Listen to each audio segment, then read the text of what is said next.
छोट्या पडद्यावरील चला हवा विद्या या लोकप्रिय कार्यक्रमाचे दिग्दर्शक आणि निवेदक डॉक्टर निलेश साबळे हे आज आपल्याशी खास बातचीत करण्यासाठी आलेले आहेत। ते एका वसईला कार्यक्रमासाठी आलेले आहेत आणि त्यांच्याशी आज आपण गप्पा मारूया। सर नमस्कार। पहिलं तर सांगा की सगळ्या महाराष्ट्राला प्रश्न पडलेला आहे की डॉक्टर निलेश साबळे यांनी चला हवा विद्यामधून एक्झिट घेतली आहे काय म्हणाल या चर्चांना? नाही, पहिल्यांदा तर तुमचे आभार की ज्या कार्यक्रमाला मी आलो तुम्हाला अनपेक्षितपणे तुम्ही भेटला इकडे। खरं तर आज इकडे वसईला येणं झालं आहे आणि अर्थ फिटनेस जी जिम आहे त्याला मी भेट द्यायला आलो होतो। आमचे मित्र आहेत अविनाशजी खुशे आणि रुडालजी, त्यांच्या आमंत्रणावरून मी इकडे आलो होतो खरं तर। पण ही आपल्याला जी तुम्ही भेट दिलीत मला ते सरप्राईज आहे माझ्यासाठी खरं तर। आणि तुम्ही जो प्रश्न विचारलात ते खरं आहे। चला हवा येऊ दे गेली अनेक वर्ष सुरू आहे, खूप लोकप्रिय कार्यक्रम आहे आणि या कार्यक्रमाचा मी भाग होतो याचा मला प्रचंड अभिमान आहे। आणि प्रेक्षकांनी जे काही प्रेम केलं आहे, करतायत, करत राहतील त्या सगळ्या प्रेक्षकांचं मी मनापासून आभार मानतो, ज्यांनी इतकी वर्ष आम्हाला हा कार्यक्रम करू दिला आणि इतकं डोक्यावरती घेतलं आमच्या सगळ्याच टीमला। तर मी मनापासून या सगळ्यांचे प्रेक्षकांचे आभार मानतो।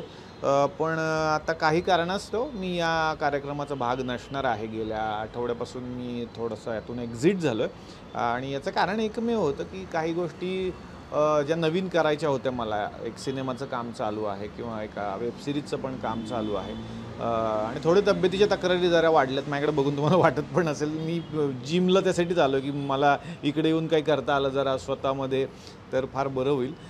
तर त्या कारणास्तव मी आता याच्यातून बाहेर पडलो। चला हसताय ना मग हसायलाच पाहिजे, ही टॅगलाईन घेऊन अख्खं महाराष्ट्राला तुम्ही हसवून ठेवलेलं आहे आणि तुम्ही ह्या थोडासा ब्रेक घेतलेला असल्यामुळे थोडं कुठेतरी नाराजी येते।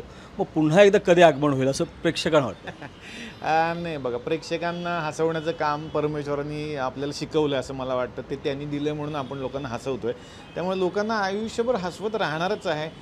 एका कार्यक्रमातून जरी एक्झिट झालेली असली तरी नवीन काहीतरी घेऊन तुमच्यासमोर मी नक्कीच येईन। मग तो सिनेमा असेल, नाटक असेल, काही असू शकतं। ते आत्ता डोक्यात बऱ्याच गोष्टी आहेत पण ठोस नसल्यामुळे मी लगेच तुमच्याशी शेअर नाही करू शकत। पण एवढं मात्र निश्चित आहे जे तुम्ही अनुभवलं होतं त्याहीपेक्षा काहीतरी वेगळं आणि खूप छान मी नक्कीच तुमच्यासाठी आणेन।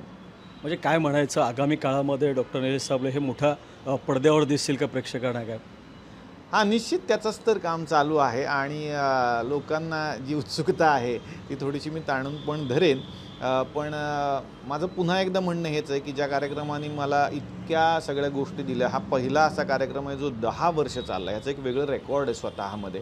त्यामुळे ह्या कार्यक्रमाने मला ज्या गोष्टी दिल्या त्यासाठी मी कार्यक्रमाचं आयुष्यभर ऋणी राहील। कार्यक्रमातल्या सगळ्या कलाकारांनी मला जे सहकार्य केलं होतं आजपर्यंत मी त्यांचंही मनापासून आभार मानतो आणि थँक्यू ABP माझा। बऱ्याच वेळेला तुम्ही आम्हाला खूप मोठं प्रमोशन दिलं, त्यामुळे हवा येऊ द्या हा कार्यक्रम 10 वर्षात घराघरात पोहोचला आहे। पण नक्कीच हसवायला येईल। आपण एक चांगले उत्तम लेखक आहात, स्क्रिप्ट चांगले लिहिता। मराठी रंगभूमीला आम्हाला बघायला मिळेल का डॉक्टर निलेश साबळेंचं एखादं नाटक वगैरे काय असं आगामी काळात?